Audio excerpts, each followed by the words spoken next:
ಓಂ ಗಂ ಗಣಪತಯೇ ನಮಃ. ಶ್ರೀಮಾತ್ರೇ ನಮಃ. ರಾತ್ರಿ ವೇಳೆಯಲ್ಲಿ ಮಲಗಿರುವಾಗ ಕನಸುಗಳು ಬರುವುದು ಸರ್ವೇ ಸಾಮಾನ್ಯವಾದ ಒಂದು ವಿಷಯ. ಈ ಕನಸುಗಳು ನಮ್ಮಯ ಭವಿಷ್ಯತ್ತನ್ನು ನಿರ್ಧರಿಸುತ್ತವೆ ಎಂದು ಪಂಡಿತರು ಹೇಳುವರು. ಈ ವಿಷಯ ಕುರಿತಾಗಿ ಪಾರ್ವತೀ ದೇವಿಯು ಕೈಲಾಸನಾಥನಾದ ಪರಮೇಶ್ವರನನ್ನು ಕೇಳಿದಳು. ಆವಾಗ ಮಹಾಶಿವನು ಕನಸುಗಳು ಭವಿಷ್ಯತ್ತನ್ನು ನಿರ್ಧರಿಸುತ್ತದೆ ಎಂದು ಹೇಳಿದರು. ಅದಕ್ಕೆ ಪಾರ್ವತೀ ದೇವಿಯು ಕನಸಿನಲ್ಲಿ ಹಾವುಗಳು ಕಾಣಿಸಿಕೊಂಡರೆ ಏನಾಗುತ್ತದೆ ಎಂದು ಪ್ರಶ್ನೆ ಮಾಡಿದಳು. ಆವಾಗ ಮಹಾಶಿವನು ಏನು ಹೇಳಿದರು ಅಂತ ಈ ವಿಡಿಯೋ ಮೂಲಕ ತಿಳಿಯೋಣ. ಕನಸಿನಲ್ಲಿ ಹಾವುಗಳು ಕಾಣಿಸಿದರೆ ಏನಾಗುತ್ತದೆ ಎಂದು ಕೇಳಿದ ಪಾರ್ವತೀ ದೇವಿಗೆ ಮಹಾಶಿವನು ಈ ಅದ್ಭುತವಾದ ಕಥೆಯನ್ನು ಹೇಳಲು ಪ್ರಾರಂಭಿಸಿದರು. ಈ ಕಥೆಯನ್ನು ಯಾರು ಶ್ರದ್ಧೆಯನ್ನಿಟ್ಟು ಸಂಪೂರ್ಣವಾಗಿ ಕೇಳುತ್ತಾರೋ ಅವರ ಪಾಪಗಳೆಲ್ಲವೂ ಕೂಡಲೇ ತೊಲಗಿ ಹೋಗುತ್ತದೆ ಅಂತ ಮಹಾಶಿವನು ಹೇಳಿದನು. ಈಗ ನಾವು ಕಥೆಯ ವಿಷಯಕ್ಕೆ ಬರೋಣ. ಈ ಕಥೆಯ ಪ್ರಕಾರ ಪುರಾತನ ಕಾಲದಲ್ಲಿ ದೇವದತ್ತನೆಂಬ ಮಹಾರಾಜನಿದ್ದನು. ಆತನು ಧೈರ್ಯವಂತನೂ ಪರಾಕ್ರಮಶಾಲಿಯೂ ಹಾಗೂ ಧರ್ಮಾಚರಣೆ ಮಾಡುವಲ್ಲಿ ಆಸಕ್ತಿ ಹೊಂದಿದವನು ಆಗಿದ್ದು, ಪ್ರಜೆಗಳನ್ನು ತನ್ನ ಸ್ವಂತ ಮಕ್ಕಳಂತೆ ನೋಡಿಕೊಳ್ಳುತ್ತಿದ್ದನು. ಯಾಗಯಜ್ಞಗಳನ್ನು ಮಾಡುತ್ತಾ ಎಷ್ಟೋ ದೈವಭಕ್ತಿಯಿಂದ ಜೀವಿಸುತ್ತಿದ್ದನು. ಆತನು ಮಹಾಶಿವನ ಪರಮಭಕ್ತನು. ದೇವದತ್ತನ ಪತ್ನಿ ಸುಭದ್ರೆ. ಆಕೆಯು ರಾಜ್ಯದಲ್ಲಿಯೇ ಅತ್ಯಂತ ಸುಂದರವಾದ ಮಹಿಳೆ. ಆದರೆ ಇವರಿಬ್ಬರಿಗೆ ಸಂತಾನವಾಗಲಿಲ್ಲ. ಈ ವಿಷಯದ ಕುರಿತು ಇಬ್ಬರೂ ಅತೀವವಾದಂತಹ ದುಃಖವನ್ನು ಅನುಭವಿಸುತ್ತಿದ್ದರು. ಹೀಗಿರುವಾಗ ಒಂದು ದಿನ ದೇವದತ್ತನ ಕನಸಿನಲ್ಲಿ ತನ್ನಯ ಕಾಲುಗಳ ಮುಂದೆ ಸತ್ತು ಹೋದಂಥ ಹಾವು ಅನ್ನುವುದು ಕಾಣಿಸಿತು. ಆ ದುಸ್ವಪ್ನದಿಂದ ದೇವದತ್ತನು ಎಷ್ಟೋ ಭಯಪಟ್ಟನು. ತಕ್ಷಣವೇ ತನ್ನ ಪತ್ನಿಯಾದಂತಹ ಸುಭದ್ರಾ ದೇವಿಯ ಹತ್ತಿರ ಹೋಗಿ ತನಗೆ ಬಂದಂತಹ ಸ್ವಪ್ನವನ್ನು ವಿವರಿಸಿದನು. ಆಗ ಸುಭದ್ರಾ ದೇವಿಯು ಕನಸುಗಳ ಬಗ್ಗೆ ಚೆನ್ನಾಗಿ ತಿಳಿದಿರುವ ಯಾರಾದರೂ ಪಂಡಿತರ ಹತ್ತಿರ ಹೋಗಿ ಈ ಕನಸಿನ ಬಗ್ಗೆ ವಿವರಿಸಿದಾಗ ಅವರು ಮಾತ್ರ ಈ ಕನಸಿನ ಸೂಚನೆ ಹಾಗೂ ಪರಿಹಾರವನ್ನು ನೀಡಲು ಮಾತ್ರ ಸಾಧ್ಯ ಎಂದು ಆಕೆಯು ಸಲಹೆ ನೀಡಿದಳು. ತದನಂತರ ದೇವದತ್ತನು ತನ್ನಯ ಮಂತ್ರಿಗಳನ್ನು ಕರೆದು ತನಗೆ ಕನಸಿನಲ್ಲಿ ಸತ್ತು ಹೋದಂತಹ ಹಾವು ಕಾಣಿಸಿದ್ದರ ಬಗ್ಗೆ ತಿಳಿಸಿದನು. ಇದಕ್ಕೆ ಸೂಚನೆ ಏನಿರಬಹುದು ತಿಳಿದುಕೊಂಡು ಬರಲು ಮಂತ್ರಿಗಳನ್ನು ಆಜ್ಞೆ ಮಾಡಿದನು. ಎಲ್ಲ ಮಂತ್ರಿಗಳೂ ಸಹ ದೇವದತ್ತನ ಕನಸಿನ ಬಗ್ಗೆ ಅವಲೋಕಿಸಲು ಮುಂದಾದರು. ಮಹಾ ಪಂಡಿತರ ಹತ್ತಿರ ಹೋಗಿ ಈ ಕನಸು ಬರಲು ಮೂಲ ಕಾರಣವೇನು, ಇದರ ಅರ್ಥವೇನು ಎಂಬುದನ್ನು ತಿಳಿಯಲು ಪ್ರಯತ್ನಿಸಿದರು. ಆ ಮಂತ್ರಿಗಳಲ್ಲಿ ಒಬ್ಬ ಮಂತ್ರಿಗೆ ಆಸ್ತಿಕ ಮಹಾಮುನಿಯ ಬಗ್ಗೆ ತಿಳಿದಿತ್ತು. ಆ ಆಸ್ತಿಕ ಮಹಾಮುನಿಯು ಹಾವುಗಳ ಬಗ್ಗೆ ಚೆನ್ನಾಗಿ ತಿಳಿದಿರುವನೆಂದು ಆತನಿಗೆ ಗೊತ್ತಿತ್ತು. ತಕ್ಷಣವೇ ಈ ವಿಷಯವನ್ನು ದೇವದತ್ತನಿಗೆ ತಿಳಿಸಿದನು. ಆಸ್ತಿಕ ಮಹಾಮುನಿಯು ಸರ್ಪಯಾಗವನ್ನು ಮಾಡುವಾಗ ಎಷ್ಟೋ ಸರ್ಪಗಳನ್ನು ರಕ್ಷಿಸಿದವನು. ಅಂತಹ ಮಹಾಮುನಿಗೆ ಹಾವುಗಳ ಬಗ್ಗೆ ಚೆನ್ನಾಗಿ ಗೊತ್ತಿರುತ್ತದೆ ಎಂದು ಮಂತ್ರಿಗಳು ಹೇಳಿದ ಮಾತುಗಳು ದೇವದತ್ತನಿಗೆ ಹಿತವೆನಿಸಿ ಆಸ್ತಿಕ ಮಹಾಮುನಿಯ ಹತ್ತಿರ ಹೋಗಲು ನಿರ್ಣಯಿಸಿದನು. ಅಂದುಕೊಂಡಂತೆ ದೇವದತ್ತ ಮಹಾರಾಜನು ಆಸ್ತಿಕ ಮಹಾಮುನಿಗಳ ಹತ್ತಿರ ಹೋದನು. ಮಹರ್ಷಿಗೆ ನಮಸ್ಕರಿಸಿದ ನಂತರ ತಾನು ಬಂದ ವಿಷಯವನ್ನು ವಿವರಿಸಿದನು. ತನ್ನಯ ಕನಸಿನಲ್ಲಿ ಸತ್ತು ಹೋದ ಹಾವು ಕಾಣಿಸುವುದರ ಹಿಂದೆ ಕಾರಣವೇನಿರಬಹುದು ಎಂಬುದನ್ನು ತಿಳಿಯಲು ಬಂದಿರುವನೆಂದು ದೇವದತ್ತನು ಹೇಳಿದನು. ಆವಾಗ ಆಸ್ತಿಕ ಮಹಾಮುನಿಯು ಒಮ್ಮೆ ಕಿರುನಗೆ ಬೀರಿದರು. ತದನಂತರ ಕನಸಿನಲ್ಲಿ ಸತ್ತು ಹೋದ ಹಾವು ಕಾಣಿಸುವುದರ ಹಿಂದೆ ಅದು ಭವಿಷ್ಯತ್ತಿನಲ್ಲಿ ಕೆಲವೊಂದು ಸಂಘಟನೆಗಳ ಸೂಚನೆಯಾಗಿದೆ ಅಂತ ಹೇಳಿ ಕೆಲವೊಂದು ವಿವರಗಳನ್ನು ಹೇಳಿದನು. ಕನಸಿನಲ್ಲಿ ಸತ್ತು ಹೋದ ಹಾವು ಕಾಣಿಸಿದರೆ ಜೀವನದಲ್ಲಿ ದುಃಖ, ಸಮಸ್ಯೆಗಳು ಅನ್ನೋವು ತೊಲಗಿ ಹೋಗುತ್ತದೆ ಅಂತ ಆಸ್ತಿಕ ಮಹಾಮುನಿಯು ಹೇಳಿದರು.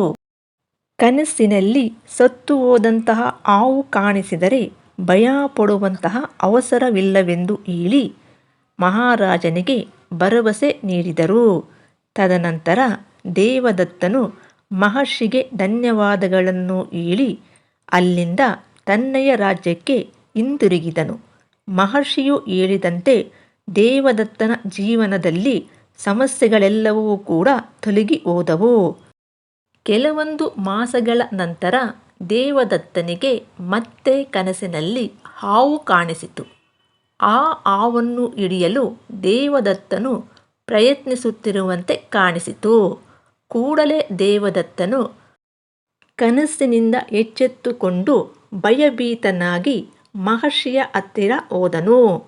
ಒಂದು ವೇಳೆ ನಿಮ್ಮಯ ಕನಸಿನಲ್ಲಿ ಏನಾದರೂ ಸ್ವತಃ ತಾವುಗಳೇ ಹಾವನ್ನು ಹಿಡಿದುಕೊಂಡಿರುವ ಹಾಗೆ ತನಗೆ ಕಾಣಿಸಿದರೆ ಇದು ನಿಮ್ಮಯ ಜೀವನದ ಸುಖಕ್ಕೆ ಸಂಕೇತ.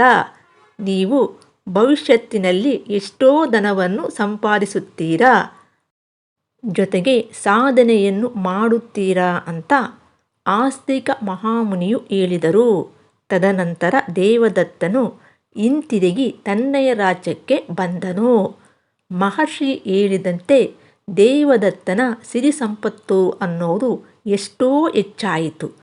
ಅವನ ಸಾಧನೆ ಅನ್ನೋದು ಇಡೀ ರಾಜ್ಯವೆಲ್ಲ ಹರಡಿತು. ಹೀಗೆ ಕಾಲ ಕಳೆಯುತ್ತಿರುವಾಗ ಕೆಲವು ತಿಂಗಳ ನಂತರ ಮತ್ತೆ ದೇವದತ್ತನ ಕನಸಿನಲ್ಲಿ ಮೇಲಿಂದ ಮೇಲಕ್ಕೆ ಜಿಗಿಯುತ್ತಿರುವ ಹಾವು ಕಾಣಿಸಿತು. ಈ ಕನಸಿನಿಂದ ಎಚ್ಚೆತ್ತುಕೊಂಡ ದೇವದತ್ತ ಮಹಾರಾಜನು ತಕ್ಷಣವೇ ಆಸ್ತಿಕ ಮಹಾಮುನಿಯ ಹತ್ತಿರ ಬಂದು ತನ್ನಯ ಕನಸನ್ನು ವಿವರಿಸಿದನು. ಕನಸಿನಲ್ಲಿ ಜಿಗಿಯುತ್ತಿರುವ ಹಾವು ಕಾಣಿಸಿದರೆ ಅಂತಹ ವ್ಯಕ್ತಿಗೆ ಜೀವನದಲ್ಲಿ ಅತ್ಯುನ್ನತ ಸ್ಥಾನ ಲಭಿಸುವುದು ಎಂದು ಮಹರ್ಷಿಗಳು ಹೇಳಿದರು. ಇದರಿಂದ ದೇವದತ್ತನು ಎಷ್ಟೋ ಸಂತೋಷಪಟ್ಟನು. ಮಹರ್ಷಿಗಳು ಹೇಳಿದಂತೆ ದೇವದತ್ತನ ಕೀರ್ತಿ ಪ್ರತಿಷ್ಠೆಗಳು ಅನ್ನೋವು ಎಷ್ಟೋ ಹೆಚ್ಚಾಯಿತು. ಈಗ ಕೆಲವು ತಿಂಗಳು ಕಳೆದ ಮೇಲೆ 4ನೇ ಬಾರಿ ದೇವದತ್ತನ ಕನಸಿನಲ್ಲಿ ಕಪ್ಪು ಬಣ್ಣದ ಹಾವು ಅನ್ನೋದು ಕಾಣಿಸಿತು.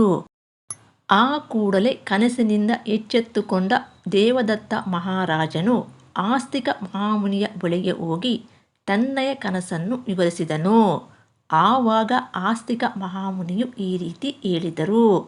ಕನಸಿನಲ್ಲಿ ಕಪ್ಪು ಬಣ್ಣದ ಹಾವು ಕಾಣಿಸಿದರೆ ಅದು ಒಂದು ಕೆಟ್ಟ ಸೂಚನೆ, ಸರ್ಪದೋಷದ ಸಂಕೇತ ಎಂದು ಹೇಳಿದಾಗ ದೇವದತ್ತನು ಭಯಭ್ರಾಂತಿಗೆ ಒಳಗಾದನು. ಆದರೆ ಮಹರ್ಷಿಯು ಹೇಳಿದ ಪೂಜೆ ಪುನಸ್ಕಾರ ಮಾಡಿದ ಮೇಲೆ ಆತನಿಗೆ ಸರ್ಪದೋಷ ಅನ್ನೋದು ತೊಲಗಿ ಹೋಯಿತು.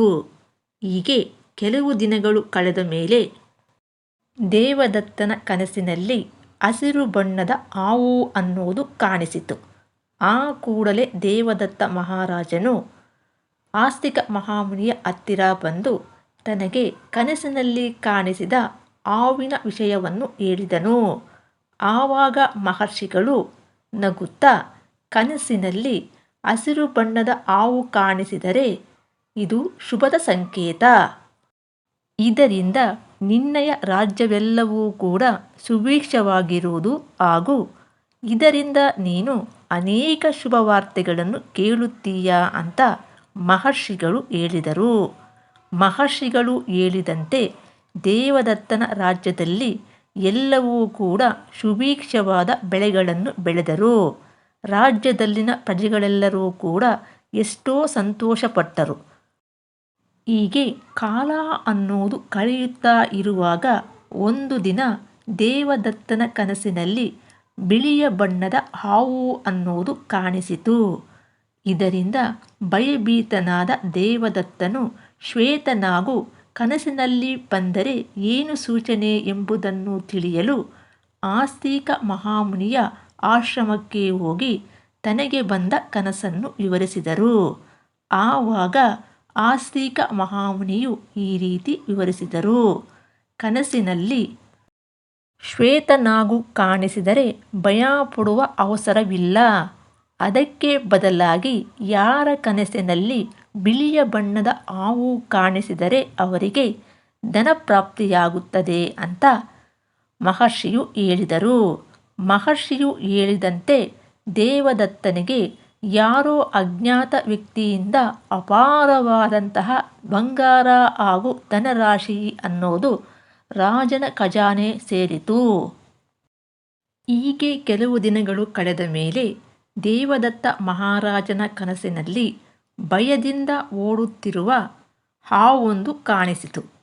ಈ ರೀತಿ ಕನಸು ಕಾಣಿಸಿದರೆ ಏನು ಸೂಚನೆ ಅಂತ ಮಹಾರಾಜನು ಆಸ್ತಿಕ ಮಹಾಮುನಿಯನ್ನು ಕೇಳಿದಾಗ ಆಸ್ತಿಕ ಮಹಾಮುನಿಯು ಈ ರೀತಿ ಹೇಳಿದರು. ಇಂತಹ ಕನಸು ಬಂದರೆ ಶತ್ರುಗಳಿಂದ ವಿಪತ್ತು ಅನ್ನುವುದು ಬರುವ ಸೂಚನೆ ಎಂದು ಉತ್ತರಿಸಿದರು. ಅದನ್ನರಿತ ಮಹಾರಾಜನು ಪ್ರತಿ ಕ್ಷಣವೂ ಕೂಡ ಚಾಣಾಕ್ಷತೆಯಿಂದ ವ್ಯವಹರಿಸಿ ತನಗೆ ಮೋಸ ಮಾಡುವ ಮಂತ್ರಿಯನ್ನು ಹಿಡಿದುಕೊಂಡನು. ಹೀಗೆ ಕೆಲವು ದಿನಗಳು ಕಳೆದ ಮೇಲೆ ದೇವದತ್ತ ಮಹಾರಾಜನ ಕನಸಿನಲ್ಲಿ ಹಾವು ಕಚ್ಚಿದ ಹಾಗೆ ಕನಸು ಕಾಣಿದನು. ಇದರಿಂದ ಭಯಭೀತನಾದ ದೇವದತ್ತ ಮಹಾರಾಜನು ಕೂಡಲೇ ಆಸ್ತಿಕ ಮಹಾಮುನಿಯ ಆಶ್ರಮಕ್ಕೆ ಹೋಗಿ ತನ್ನಯ ಕನಸಿನ ಅನುಭವವನ್ನು ಮಹರ್ಷಿಗೆ ಹೇಳಿದನು. ಇದನ್ನು ಕೇಳಿದ ಆಸ್ತಿಕ ಮಹಾಮುನಿಯು ಈ ರೀತಿ ಉತ್ತರಿಸಿದರು. ಈ ರೀತಿಯ ಕನಸು ಬಂದರೆ ಏನೋ ದುಃಖವನ್ನು ಹೊತ್ತುಕೊಂಡು ಬರುತ್ತದೆ ಎಂದು ಮಹರ್ಷಿ ಹೇಳಿದರು. ಕೆಲವು ದಿನಗಳ ನಂತರ ದೇವದತ್ತ ಮಹಾರಾಜನು ಅನಾರೋಗ್ಯಕ್ಕೆ ಗುರಿಯಾದನು.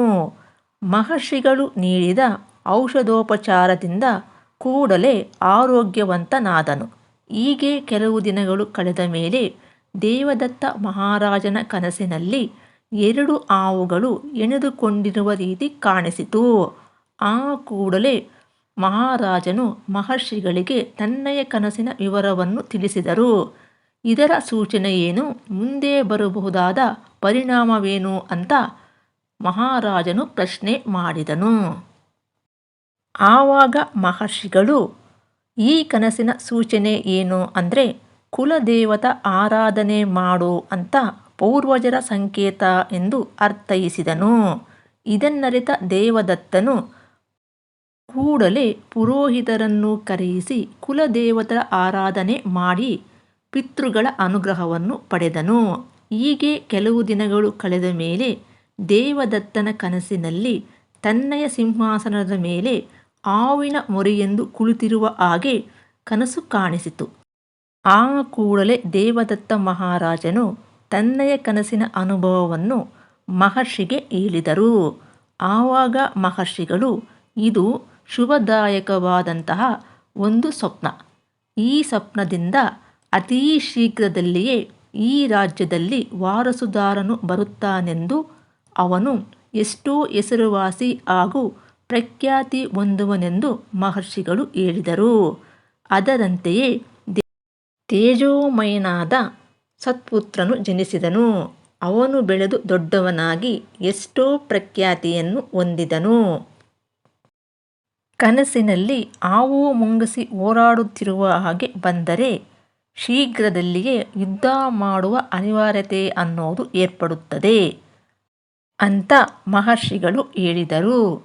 ಹೀಗೆ ಕೆಲವು ದಿನಗಳು ಕಳೆದ ಮೇಲೆ ಮಹಾರಾಜನ ಕನಸಿನಲ್ಲಿ ಶಿವಲಿಂಗಕ್ಕೆ ಸುತ್ತಿಕೊಂಡಿರುವ ಹಾವೊಂದು ಕಾಣಿಸಿತು. ಕೂಡಲೇ ಮಹರ್ಷಿಗೆ ತನ್ನಯ ಕನಸಿನ ಅನುಭವವನ್ನು ಹೇಳಿದನು. ಆವಾಗ ಮಹರ್ಷಿಗಳು ಈ ರೀತಿ ಹೇಳಿದರು. ಈ ರೀತಿಯ ಕನಸು ಬಂದರೆ ಶಿವನು ಪ್ರಸನ್ನನಾದನೆಂದು, ಶೀಘ್ರದಲ್ಲಿಯೇ ನಿನ್ನಯ ಕೋರಿಕೆಗಳು ನೆರವೇರುತ್ತವೆ.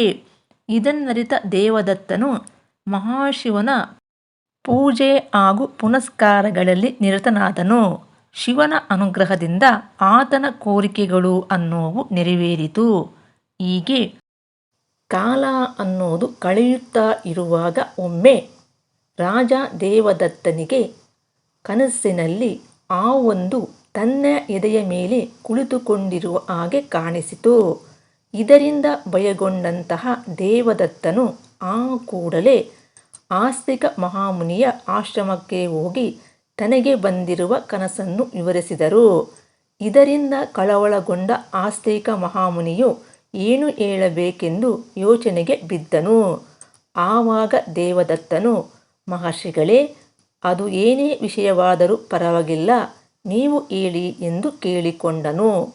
ಆವಾಗ ಆಸ್ತಿಕ ಮಹಾಮುನಿಯು, ಈ ರೀತಿ ಹಾವು ಏನಾದರೂ ಕನಸಿನಲ್ಲಿ ಕಾಣಿಸಿಕೊಂಡರೆ ಅವರಿಗೆ ಮರಣವು ಸಮೀಪಿಸುತ್ತಿದೆ ಎಂದರ್ಥ ಎಂದು ಹೇಳಿದನು. ಆವಾಗ ದೇವದತ್ತನು ಯಾವುದೇ ಭಯಪಡದೆ ಮಹರ್ಷಿಯನ್ನು ಕುರಿತು ದೀರ್ಘಾಯುಷ್ಯಕ್ಕಾಗಿ ಮಹಾಶಿವನನ್ನು ಹೇಗೆ ಆರಾಧನೆ ಮಾಡಬೇಕು ಎಂದು ಪ್ರಶ್ನಿಸಿದಾಗ ಆಸ್ತಿಕ ಮಹಾಮುನಿಯು ಶಿವಾರಾಧನೆಯನ್ನು ವಿವರಿಸಿದರು. ಅದರಂತೆ ದೇವದತ್ತನು ಶಿವನ ಆರಾಧನೆ ಮಾಡುವ ಮೂಲಕ ಯಾಗಯಜ್ಞಾದಿಗಳನ್ನು ಹಾಗೂ ತಪಸ್ಸಿನಲ್ಲಿ ಮುಳುಗಿದನು. ಆತನ ಅತೀವ ಭಕ್ತಿಗೆ ಮೆಚ್ಚಿದ ಮಹಾಶಿವನು ಪ್ರತ್ಯಕ್ಷನಾಗಿ ದೇವದತ್ತನನ್ನು ಅನುಗ್ರಹಿಸಿ ದೀರ್ಘಾಯುಷ್ಯನ್ನು ಪ್ರಸಾದಿಸಿದನು. ಇದರಿಂದ ಸಂತುಷ್ಟನಾದ ದೇವದತ್ತನು ಚಿರಕಾಲವು ನಿತ್ಯ ಸಂತೋಷದಿಂದ ಕೀರ್ತಿ ಪ್ರತಿಷ್ಠೆಯಿಂದ ಬದುಕಿ ಬಾಳಿದನು ಅಂತ ಮಹಾದೇವನು ಪಾರ್ವತೀದೇವಿ ಕೇಳಿದ ಪ್ರಶ್ನೆಗೆ ಕಥೆಯ ರೂಪದಲ್ಲಿ ಈ ರೀತಿಯಾಗಿ ಹಾವುಗಳ ಬಗ್ಗೆ ವಿವರಿಸಿದನು. ಈ ಕಥೆಯನ್ನು ಯಾರು ಕೇಳುತ್ತಾರೋ ಅವರ ಜೀವನದಲ್ಲಿ ಸಂಕಷ್ಟಗಳು ಅನ್ನುವು ಶೀಘ್ರವಾಗಿ ತೊಲಗಿ ಹೋಗುತ್ತದೆ. ಸದ್ಯಕ್ಕೆ ಈ ಕಥೆಯನ್ನು ಇಲ್ಲಿಗೆ ಮುಗಿಸಿ ಮತ್ತೊಂದು ವಿಶೇಷವಾದ ಮಾಹಿತಿಯೊಂದಿಗೆ ಮತ್ತೆ ನೋಡೋಣ. ನಮಸ್ಕಾರ.